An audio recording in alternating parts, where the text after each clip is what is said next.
बिस्मिल्लाहिर्रहमानिर्रहीम। अल्लाह ने इस कायनात में बेशबहा मखलूक़ात पैदा की हैं। सब मखलूक़ात अपनी कोई न कोई खासियत लेकर अल्लाह के हुक्म से पैदा हुई। अल्लाह ने दुनिया की हर मखलूक, चरंद, परिंद, जानदार, गज़िये के सब के मुँह में ज़बान दी, मगर मछली के मुँह में ज़बान नहीं दी। क्या आपने कभी गौर फ़िक्र किया कि मछली के मुँह में ज़बान क्यों नहीं होती? इसकी एक ख़ास वाक़या से मंसूब है।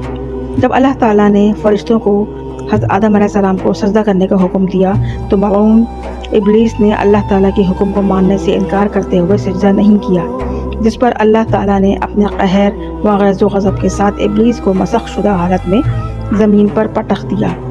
इब्लीस उठा और समंदर की जानिब दौड़ा।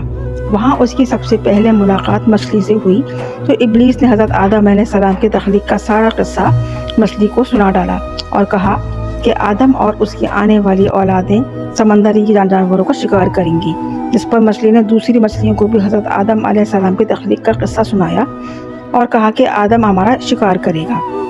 मछली की इस हरकत पर अल्लाह ताला को कहर को आवाज़ दी, जिस पर अल्लाह ताला ने मछली से ज़बान से बोलने की ताकत छीन ली और क़यामत तक के लिए मछली को सज़ा के तौर पर मुक़ामे इबरत बना दिया कि उसने अल्लाह ताला के एक राज को फाश करने की कोशिश की। शुक्रिया। इस तरह की इस्लामी मालूमात और ख्वाबों की ताबीर और दीगर मालूमात के लिए चैनल को सब्सक्राइब कीजिए।